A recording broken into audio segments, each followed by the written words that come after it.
Vamos lá. O que a lei de Ohm propõe? Ele quer relacionar as três grandezas que a gente conversou na última aula e nessa aula. Quem são as três grandezas? Ele quer relacionar a voltagem, que é medida em volts, a corrente elétrica, que é medida em ampere, e a resistência elétrica, que é medida em ohms. Então tá, vou te contar como é que foi mais ou menos o experimento de Ohm. Eu vou desenhar o experimento para você ver.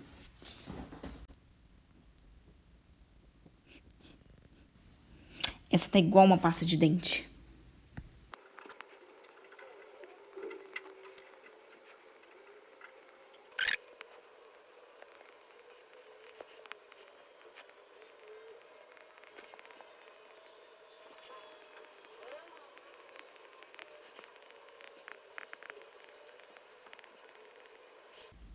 Vamos lá?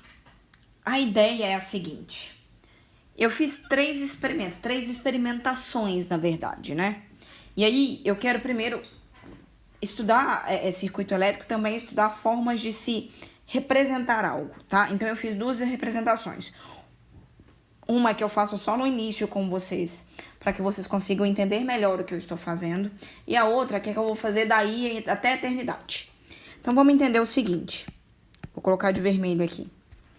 Quem que nós temos aqui, ó? No primeiro desenho, eu tenho a minha fonte, que vai fornecer uma diferença de potencial V. Se há uma diferença de potencial e o meu circuito tá ali com fios condutores e tem uma resistência, eu vou fazer um abuso, porque lâmpada, ela é classificada como um receptor.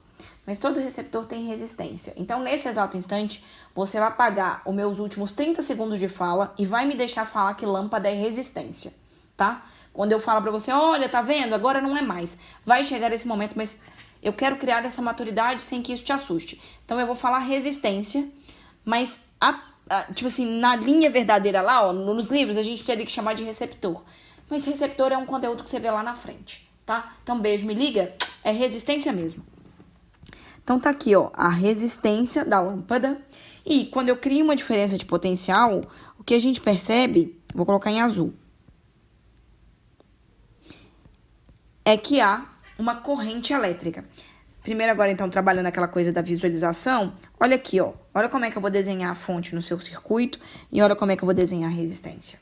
Então, esse circuitinho ali, ó, vai ser muito mais fácil de desenhar, usando notação. Então, tá. Beleza, aí o que o Ohm fez? Ele falou, ai, bacana, eu faço uma DDP V numa resistência R, aparece uma corrente I. E se eu colocar duas pilhas? E aí eu coloquei duas pilhas de um jeito que eu posso falar sem problema nenhum que a DDP gerada é 2V. E a lâmpada? Bom, a lâmpada é a mesma, então a resistência vale R. Adivinha, quando ele foi ler lá, o que aconteceu? Ele falou, maravilha! Sabe o que eu consegui perceber? Que a corrente elétrica dobrou. Ele, tranquilo, deixa eu ter certeza do meu resultado. Vamos colocar aqui uma DDP de 3 volts. Perdão, 3V, né? Porque eu não falei que é volt. Então, assim, ó, uma é 1V, outra é 2V, outra é 3V. Quanto que é a resistência da lâmpada? Bom, a lâmpada era a mesma. Então, o que aconteceu com a corrente elétrica na hora que eu brinquei assim? Falei, ótimo. A corrente elétrica virou 3I. Ele, que lindo, virou 3I? É, virou 3I. Aí ele conseguiu falar assim, bom, qual é a relação que eu consigo perceber entre a grandeza, diferença de potencial ou voltagem e corrente elétrica? E aí a gente vai ser feliz. Você sabe que V é diretamente proporcional a I. Porque ele mostrou isso. E aí o que a gente vai ter? Que para toda vez que eu for colocar, deixa pra lá, toda vez que eu quero transformar uma relação de proporcionalidade em uma igualdade, eu tenho que achar uma constante. Mas a gente não precisa sofrer muito para isso, porque o desenho deixou toda hora quem era constante. Olha quem é constante nos três problemas. a resistência.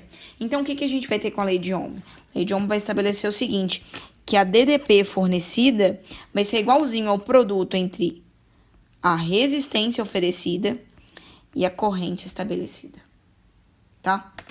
Então, tá aqui, ó, o que as pessoas chamam de... As pessoas não, né? Todo mundo. De primeira lei de Ohm. Tem um macetezinho que é meio besta, mas eu gosto. Ele fala o seguinte, ó. Quem vê, ri.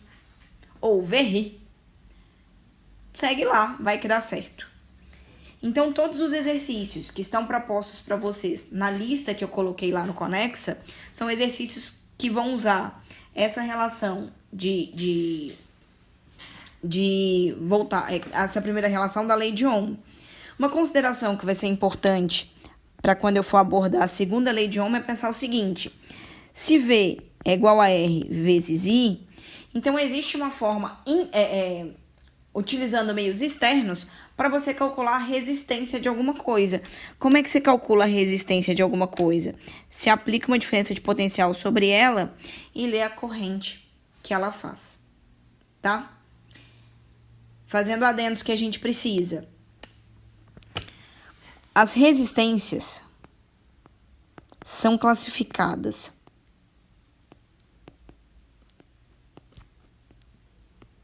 em ômicas,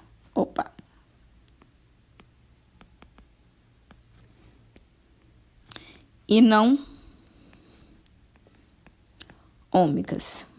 Depois eu vou conferir para ver se eu escrevi esse trem certo. Mas o que significa? Que existem resistências que obedecem à primeira lei de Ohm. Como é que você vai ver isso? Bom, no gráfico ali, ó, a gente vai fazer um gráfico V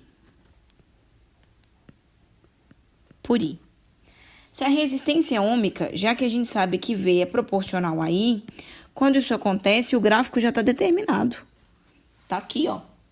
Isso é um gráfico de uma resistência ômica, onde o ângulo de inclinação determina a resistência.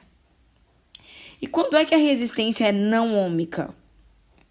Quando ela não obedece essa regra, tá? E existem muitas resistências não ômicas? Existem, tá? Existem resistências que em determinado intervalo de corrente se comportam como ômicas. E aí, em determinado intervalo, não se comportam mais. Então, vamos supor resistências desse tipo aqui, ó. Até determinado instante, até aqui, ó, o comportamento dela era um comportamento V igual a R vezes I. Mas a partir daqui não é mais. A partir daqui esse comportamento já não é mais tabelado, já não dá pra gente trabalhar. Então, na física, nós não trabalhamos com resistências não ômicas em contas, tá? Vai ter exercício que vai pedir pra você falar se é ômico ou não e esse tipo de coisa, mas é literalmente exercício de visualização. Ou então você vai fazer a conta, várias continhas e falar se é ômico ou não é, tá? Se é ômico, a resistência permanece constante. Tá? Então agora tá na hora de respirar fundo, fazer esse resumo no seu caderno, me perguntar alguma coisa se tiver dúvida e começar a fazer exercício, tá? Muito exercício, porque essa matéria é super gostosa, mas a gente tem que começar agora a entender cada uma das definições para lá na frente não